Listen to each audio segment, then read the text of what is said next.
কোন মুহূর্তটা আপনাকে সিদ্ধান্ত নিতে বাধ্য করেছিল এভাবে আর চলবে না? প্রথমবার যখন আপনি শ্রমিকদের জন্য কথা বললেন, কি ধরনের বাধা পেয়েছিলেন? একজন নারী হিসাবে এই লড়াইটা কতটা কঠিন ছিল? শ্রমিক সংগঠন বা শ্রমিক আন্দোলনে কাজ করতে আসার প্রথম হলো ফ্যাক্টরিতে যখন কাজ করছি 11 বছর বয়সে। 12 বছর বয়সেই চাকরি চলে গেছে।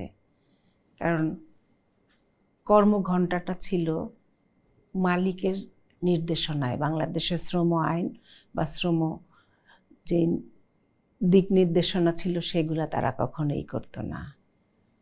তারপরে বাথরুমে যাওয়া, পানি খাওয়া থেকে শুরু করে কাজের পরিবেশ, বাসা বাড়িতে ফ্যাক্টরি, সময় মতো মজুরি না পাওয়া, চাকরি চলে যাওয়া, বিভিন্ন হয়রানির শিকার, এটা যখন কণ্ঠ বা প্রতিবাদ করা শুরু হয় তখন থেকেই কিন্তু চাকরি চলে যায় এবং কাজ করার হয়।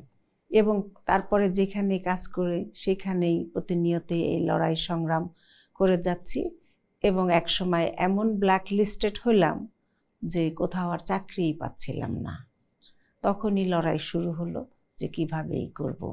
আবার যখন এই কাজটা শুরু করলাম সংগ্রামের, খুব সকালে রাস্তায় যেতে হয়, সন্ধ্যায় যেতে হয়, কারণ গার্মেন্টস শ্রমিকদের বা শ্রমজীবী মানুষের কর্মঘণ্টা নাই, তারা 14-15 ঘন্টাও কাজ করে। সেখানেও সমাজ সেটাকে স্বাভাবিকভাবে নিত না। কেন সকালবেলা বের হচ্ছি, কেন রাতের বেলা বের হচ্ছি, কোনো ভদ্রচিত্র নম্র ভালো কোনো মেয়ে তো সেই কাজ করবে না, কারণ নিশ্চয়ই কোনো বাজে কাজ করতে যাই, নিশ্চয়ই কোনো খারাপ কিছু করি, সমাজের খারাপ হিসাবেই অনেক সমস্যার সম্মুখীন হয়েছি, যেমন কর্মক্ষেত্রে তেমন সমাজের বিভিন্ন মানুষের কাছে।